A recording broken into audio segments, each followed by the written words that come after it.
Әңгімені басынан бастайыншы. Менің 2000 жылғы қызым бар. Жақында күйеуге тиген. Негізі өзінің сөйлесіп жүрген жігіті бар еді. Мына бір жұмысқа тұрғалы, осы бір жігіт үйге дейін көлігімен әкеліп тастап жүрді. Ерке, мына жігіт кім? Ол неге сені үйге дейін әкеліп тастап жүр дегенімде, Жансая деген құрпымның досы ғой. Уайымдамаңыз, ол өте жақсы бала деген соң үндемей қоя салғанмын. Енді бұл бала көнеге келгіштеп кетті. Қызыма тағы айттым. Қызым, мына бала бекерден бекер келіп жүрген жоқ. Өзіңнің жігітің естісе не болады дедім. Содан қызым ол баламен сөйлесіп түсіндіріп айтыпты. Қайтып оны біразға дейін көрмедім. Солай күндер өте берді. Бір күні қызым, мама, мен күйеуге тиемін дейді. Ойбай, кімге? Қанатқа. Өзіңнің жігітіңше. Ұрсып қалдық. Адам деген бір ұрыстан кейін осылай шешім қабылдай ма? Сен бұл баланы сүймейсің ғой десем, мама, ол жақсы бала, намаз оқиды, салмақты, ең бастысы мені жақсы көреді. Сенше, сен оны жақсы көресің ба? Иә, жақсы көретін сияқтымын дейді сенімсіз. Бірақ ол өте жақсы бала, намаз оқиды, ішімдік ішпейді, темекі шекпейді, артық сөзі жоқ, үй ішімен намазхандар екен. Ал асыл жанның аздап ұрттайтыны бар, сонысы ұнамайды маған. Оның үстіне ол өте дөрекі сөйлейді. Алыста болса да үнемі мені бақылауда ұстағысы келеді деді. Жарайды қызым, өз жүрек қалауыңды тыңда. Жас емессің, 20-дан асып жатсың, оң солыңды білетін шығарсың деп келісімімді бердім. Апыл-ғұпыл тәтті шай өткізіп, қызды алып қашатын болып келістік. Өйткені ұзатып шығарып салуға менің жағдайымда жоқ еді. Сонымен ол үйге келін болып түсті. Ертесіне маған хабарласқанда мен айттым. Қызым, енді сен бұрынғыдай ерке қыз емессің, ата-енең бар, күйеуің бар, өз отбасың бар, беймезгіл маған хабарласа берме, ұят болады. Бір жақтың сөзін екінші жаққа тасыма, телефон көп шұқылама, одан да үй тірлігін істей бер, деп қызыма түсіндірдім. Ол, жарайды мама, деп түсінді. 2-3 күн өтті, қызымнан хабар жоқ. Бір апта өтті, өзім телефон соғайын десем, ыңғайсызданамын. Хабарлама жазсам бармайды. Бір күні жайсыз түс көрдім. Қызым мола жақта жалғыз өзі жүреді. Бет-аузын тұмшалап алған. Түрін көре алмаймын. Айғайлайын десем даусым шықпай қиналамын. Түс түлкінің боғы деп жақсылыққа жоритын қазақпыз ғой. Сағынғаннан болар деп мән бермедім. Ертесіне тағы сол түс. Айнытпай, қызым қап-қараңғы жерде жалғыз өзі оранып алып жүреді. Мен мына жақта қызыма қолымды соссам жете алмай қиналам. Түн ортасында су тер болып оянам. Ертесіне таңертең 9-да қызыма хабарластым. Көтермейді. 5-6 рет хабарлассам да көтермейді. Енді мен анық қорқайын дедім. Бір кезде құдағиыма хабарластым. Құдағи, менің қызым аман ба өзі?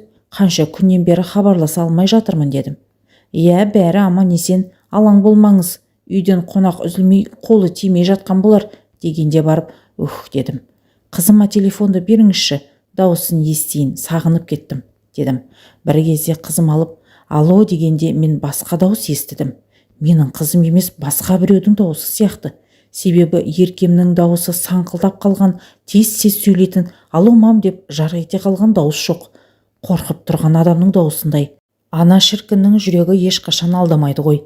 Ерке, қалың қалай, неге даусың бір түрлі болып тұр десем, бәрі дұрыс мама, уайымдамаңыз деп тұтқаны құдағиға бере салды. Түкке түсінбеген күйде қалдым. Құдағиым да жақсы деді да қоя салды.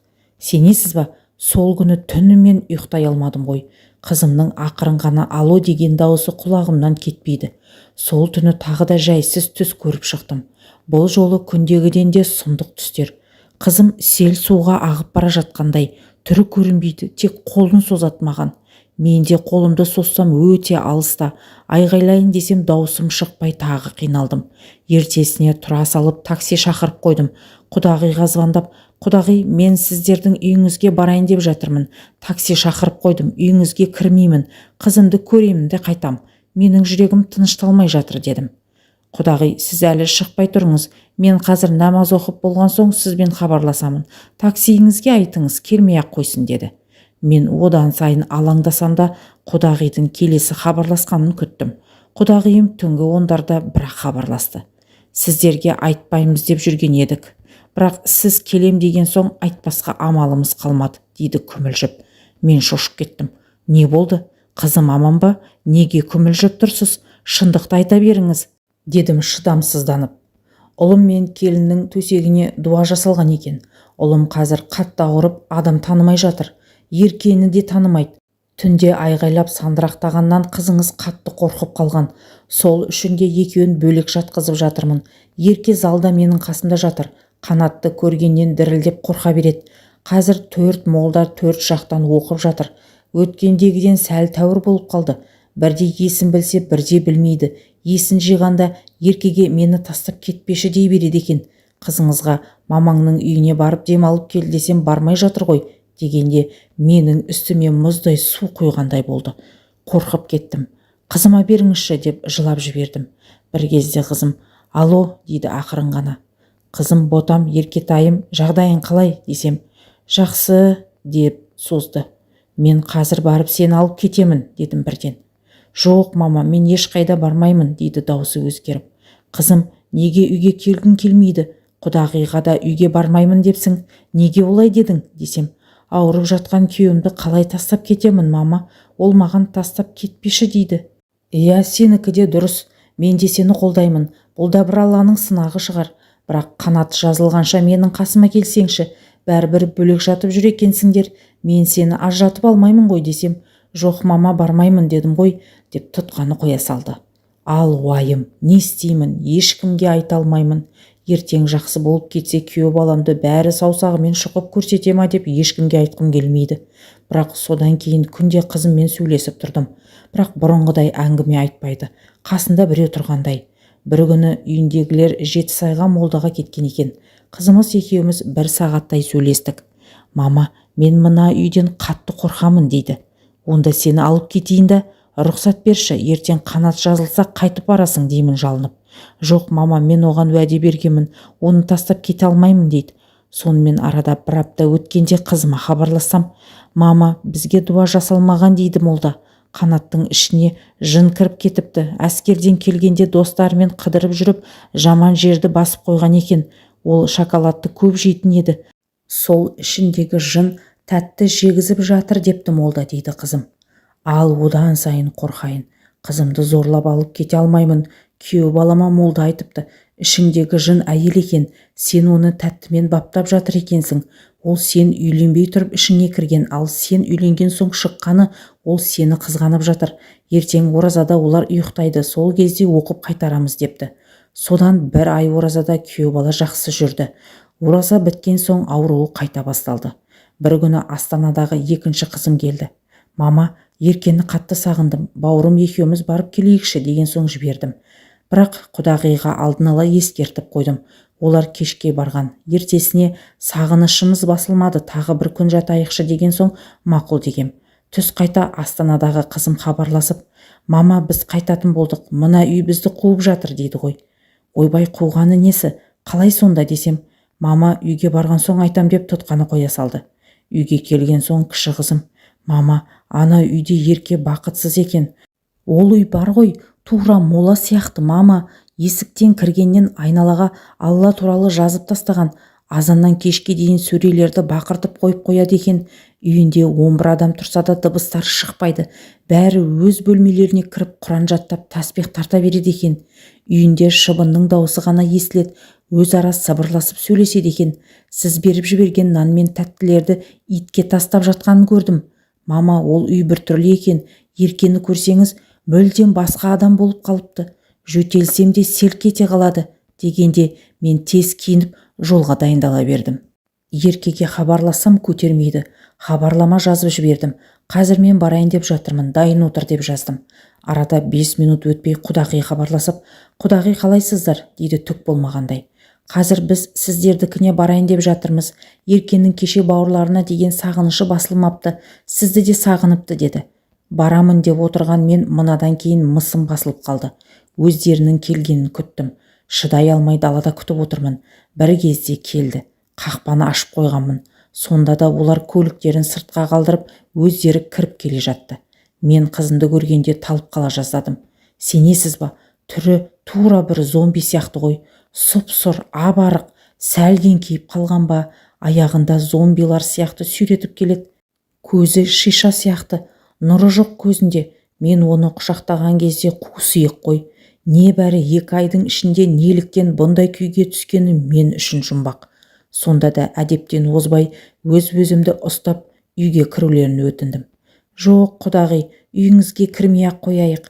Әлі құдалық шақырысқан жоқпыз ғой, ұят болар, дейді сызылып. Ең болмаса даладағы тапшанға отырыңыздар, деп тапшанға шығардым. Бұл жерде ашумен емес ақылмен шешуді жөн көрдім. Қызыма зияным тимес үшін бір амалын тауып оны жібермеуім керек. Мыналар сау адамдар емес, хиджаб кимесе де теріс ағымға кіріп кеткен сияқты, өйткені алдына қойған астан түртіп алмады ғой. Шайды да ұрттаған құсап еріне тигізіп отыр, бірақ ішпейді. Нан үзіп алмады енесі. Қызым бір қуыс болып енесінің қасында отыр. Ашаршылықтан келген адам сияқты нанды аузына асайды кеп. Бір кезде мектепте оқитын кіші ұлым жүгіріп келіп қасыма отыра қалып, маған аяғы тиіп кетті. Мен әй деп қалып едім, қызым селк ете қалды. Ұйқысынан шошып оянғандай жан-жағына қарайды. Жайлап тұрып үйдің ішіне кіріп, әкемнің әпкесі апама хабарластым. Тәте, үйге келесіз ба? Еркелер келіп еді.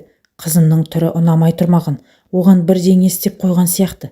Тәте, мен қызымды ол үйге жібермеймін. Қазір сіз де солай айтыңызшы, деймін жалынып.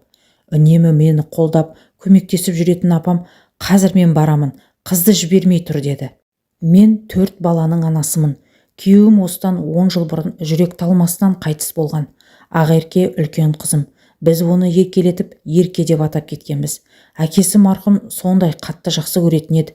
2-ші қызым мен 3-ші ұлым студент, кіші ұлым мектепте оқиды. Яғни 2 қыз, 2 ұлым бар. Күйеуім жақ көмектесіп тұрмаса да сәлеміміз түзу. Той-томалақ өлім-жітім болмаса былайша көп араласпаймыз. Алматының шет жағында тұрамыз. Әкелері жоқ болса да ешкімнен кем қылмай өсірдім деп ойлаймын. Жаңағы келем деген әпкем ғана маған көмектесіп тұрады. Туған анамдай. Өз анам ерте қайтыс болып кеткен. Алматының ортасында 3 бөлмелі пәтеріміз болатын. Күйеуіміз екеуміз маңдай терімізбен тауып базарға шығып жүріп, тірнектеп жинаған ақшамызға осы 3 бөлмелі пәтерді алғанбыз. Күйеуім қайтқан соң бауырлары үйді алып қоямыз деп шапқылаған кезде осы апам олармен сайысып жүріп мені құтқарып қалған. Кейін ол пәтерді сатып қаланың шетінен шағын үй әперіп, қалған ақшасына дүкен салып берген. Апамның осы жақсылығын ешқашан ұмытпаймын.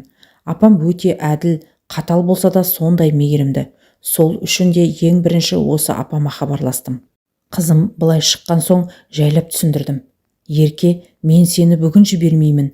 1-2 күн қасымда бол, сағындым, десем, жоқ, мама, мен кетуім керек, Қанат ренжиді, қазір қайтамыз, дейді асығып. Дауысы да басқаша, өзінің дауысы емес сияқты. Қорқып тұрсам да шошытып алмайын деп, қызым, қазір апаларың келеді, олар да сені сағыныпты, ең болмаса 1 күнге қалшы, енең мен күйеу балаға өзім айтамын, деп жалындым. Сыртқа шыққан соң құдағиға қарап, Ерке бүгін менің қасымда қалады, дедім қатқыл дауыспен. Неге? Деді ол да дауысы өзгеріп. Апаларым келе жатыр, сағынып қалған шығар, мауқы басылсын. Жоқ, құдағи, Ерке қазір менімен қайта берсін, кейін бір реті келгенде жіберермін, дейді орнынан тұрып. Қаным басыма шапты. Сонда да қызымды шошытып алмайын деп, құдағи, қызым бүгін менімен қалады дедім ғой, дедім көзімді аларта қарап. Ебай, құдағи-ау, не болды сонша? Мен де керек қылып тұрған жоқпын қызыңды. Оказывается, Ерке екен ғой менің балама дуа жасаған. 7 сайдағы молда солай айтты. Шашын қиып молаға апарып көмген екен. Шашын алып тастаңдар деген соң, шашын тықыр қылып алып тастадық. Дей бергенде шыдай алмай орнымдан қарғып тұрдым. Қызым қорыққаннан 2 қолын басына қойып, мені ұрып жібереме дегендей бұғып қалды. Тағы да ашуымды басуға тырысып, түсінбедім. Сіз не деп тұрсыз? Дедім сабырлы үнмен. Бар ойым қызым шошып қалмасын деп тұр. Менің түрім бұзылып кетсе керек, құдағи бірден сөзінен айнып. 7 сайдағы молда солай дейді. Әрине мен сенбедім оған. Ерке ондай емес қой, ол менің жаным ғой. Қалайша Еркемді сондайға барады деп айтып отыр екен, деп өзгеріп шыға келді. О тоба, не деген 200 адам деп таң қалдым. Дәл сол сәтте апам кіріп келді қақпадан. Мен апаммен амандастым да үйге жүгіріп кіріп кеттім. Апам көпті көрген адам бой шіркін. Ештеңе айтпасам да менің түрімнен ақ бәрін түсініп қойды. Еркеммен амандасқанда реңін көріп тіптен еңіреп жылады. Құдағи амандасып болған соң, Құдағиға айтып түсіндіріңізші, Еркені бүгін жібермеймін деп жатыр. Ел жұрт не дейді ертең? Баласы ауырып келінін төркініне апарып тастапты деп өсек қылмай ма деп отыр ғой. Апам адуынды кісі және бір-ақ рет сөйлейді. Оның көз қарасының өзінен бәріміз қаймығамыз. Әй құдағи, бүгін Ерке бармайды дедік қой. Неменеге мыжи бересің? Сенің ел жұртыңның сөзіне түкіргенім бар. Сендерге адамнан бұрын сөз маңызды екен ғой. Не істегенсіңдер мына қызға? Тірі қуыршақ құсап қалыпты ғой мына қыз, деп қызыма қарады. Ол байғұс бүріскен күйі отыр, қимыл жоқ. Екінші қызым оны құшақтап отыр. Ал енді не үшін келген себебіңді айт. Сен мені сағынғаннан келіп отырған жоқсың, білемін. Қане, жөніңді айт та тайып тұр бұл жерден, дегенде құдағидың аузына құм құйылды. Негізі бұның келген себебі қызың менің ұлыма дуа жасапты деп айтайын деген ғой. Апамның ашуынан қорқып, кешегі тірлігіміз үшін кешірім сұрайын деп келген едік. Құдаша мен құда балаға қайтыңдар дегенім, күйеу балаларыңыздың айғайлап сандырақтағанын көрмей-ақ қойсын дегенім ғой, қорқып қалама деп, деді сасқалақтап. Екінші қызым, біз жездеміздің ауруын көру үшін бармадық қой, бауырымды сағынған соң бардық. Апа, негізі Ерке кетпеңдерші деп жалынған соң тағы бір күн қалғымыз келген. 1,5 айдан бері Ерке ұйықтамапты. Мені тас қылып құшақтап ұйықтады ғой апа, деп ол да жылап жіберді. Күйеу балада үн жоқ. Басын салбыратқан күйі пиаладағы шай ішкен адам құсап бетін жауып отыр. Сонымен апам екеуін де қуып шықты. Енді Еркем ол үйдің табалдырығын аттап баспайды. Болды, осымен әңгіме бітті деп апам қақпаны тарс жауып алды. 2-3 күн қызым маған өкпелеп сөйлемей жүрді. Кішкене өз-өзіне келсін, қызды қинама, сәті келген кезде өзі бәрін айтып берер. Бірақ көзден таса қылмаңдар, үйден қашып кетіп немесе өз-өзіне қол жұмсауы мүмкін. Сол үшін үнемі қасында бол. Сәл есін жиса үлкен молдаға апарып оқытармыз. Қазір қинап апарсақ, одан сайын ушығып кетер деп апам қайтып кетті. 1 аптадан соң қызым есін жия бастады.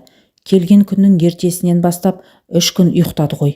Қорқып кеттім. Көрпесін бүркеніп алып ұйықтай берді.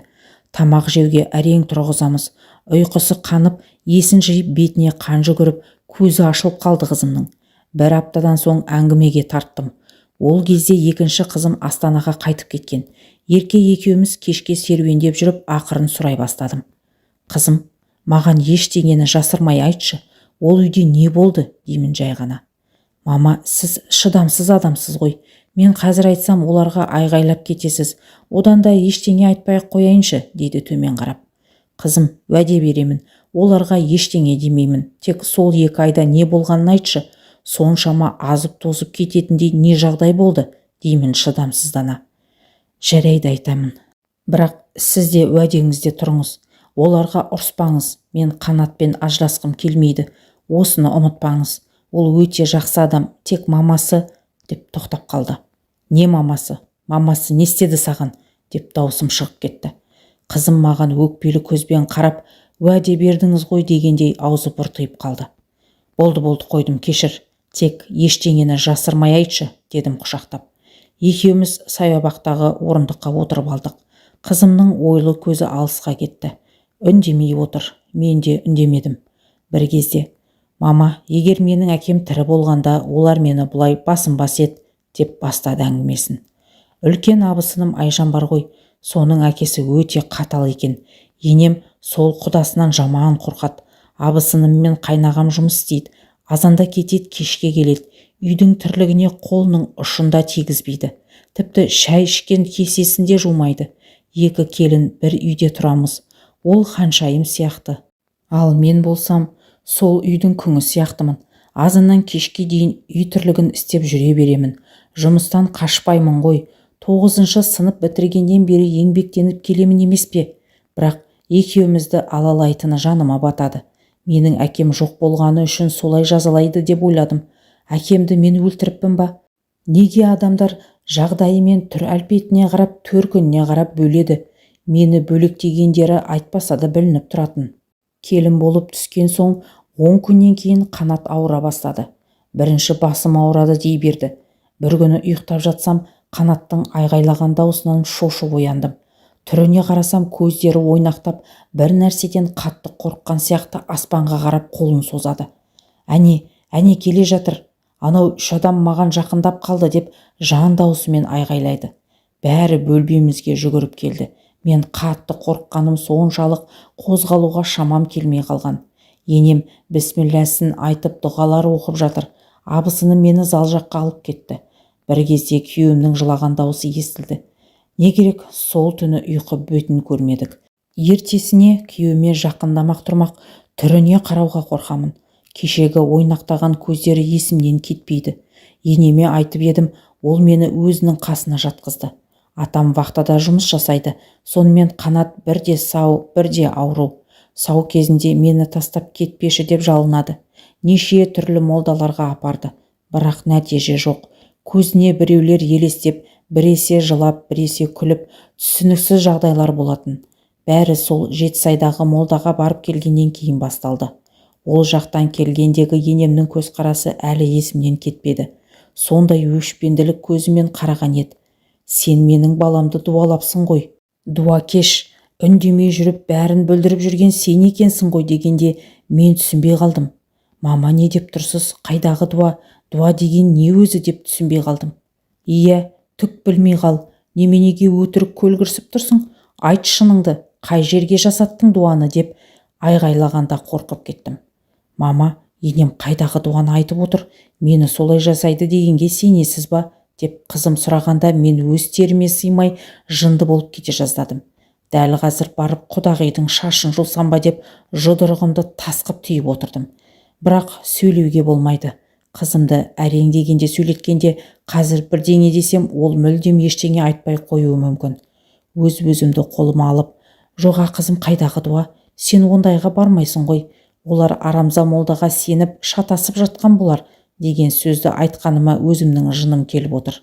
Бірақ қызым үшін аяғына дейін тыңдауым керек. Ары қарай не болды? Асықпай айта бер деп жүзіне қарадым. Сол күннен бастап маған күн бермеді енем. Ол үйдің көңілсіз аурасынан қысылып жүргенім бар, күйеуімнің ауруы, енемнің түрпектеуі, бәрі қосылып мен ұйқыдан қалдым. Білмеймін, ұйқым келіп тұрса да ұйықтай алмаймын. Көзімді жұмып ұйықтап жатқан сияқтымын. Бірақ санам ояу. Қазір ұйықтасам күйеуім кенеттен айғайлап жібереме деп қорқып жатамын. Бір өзімді залға жатқызып қойды. Маған тамақта жасатпай, дайындап берген шайымды де ішпей қойды енем. Бұл үй шынында да мола сияқты. Ешкіммен сөйлеспейді. Сәл қолымыз босап қалса, сүре жатта, тәспих тарт, Инстаграм қарағанша уағыз тыңда деп тыныштық бермейді. Есіктің алдынан біреу өтіп бара жатса, анау неменеге жүр? Дуа жасауға келген шығар деп көшедегінің бәрін дуа кеш қылып қояды. Көршінің үйінде шай ішпейді, нан ауыз тимейді, тіпті тойдан келген сарқытты да итке береді екен.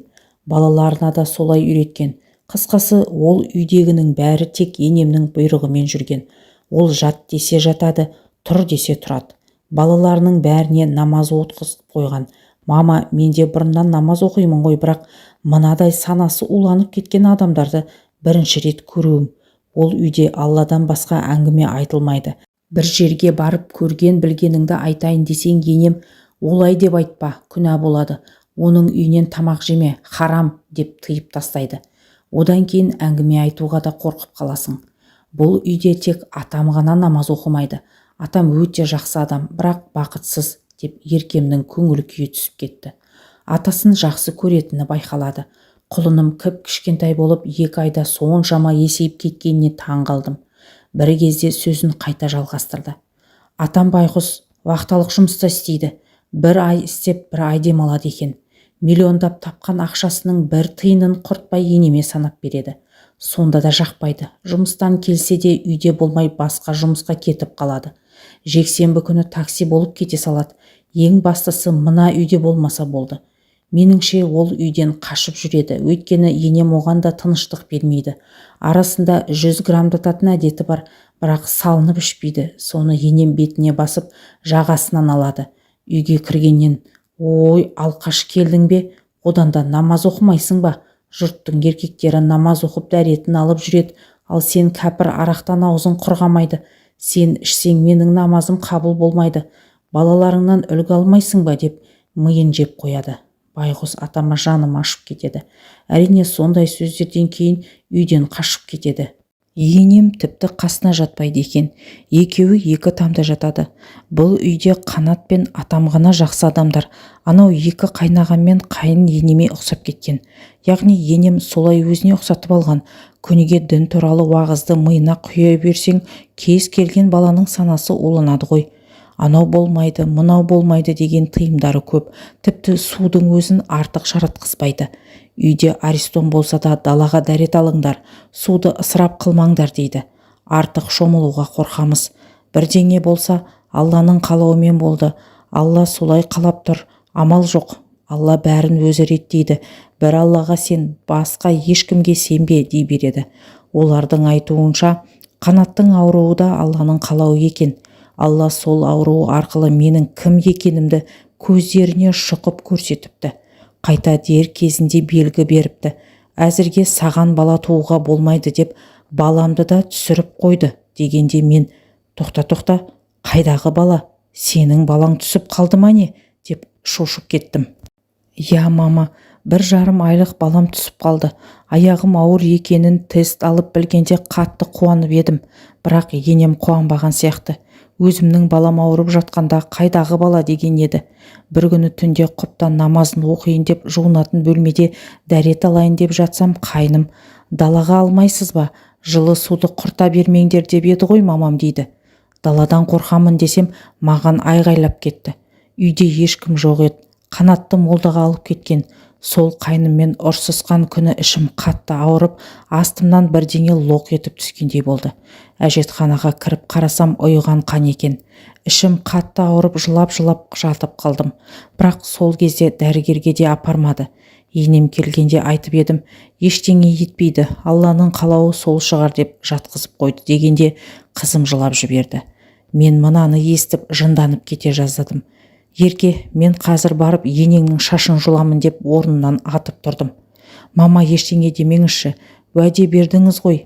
Өткен іс өтті ғой, бәрібір ажыраспайтын болған соң дауласудың қажеті жоқ дейді ғой күйдіріп. Ақерке, сен не деп тұрсың?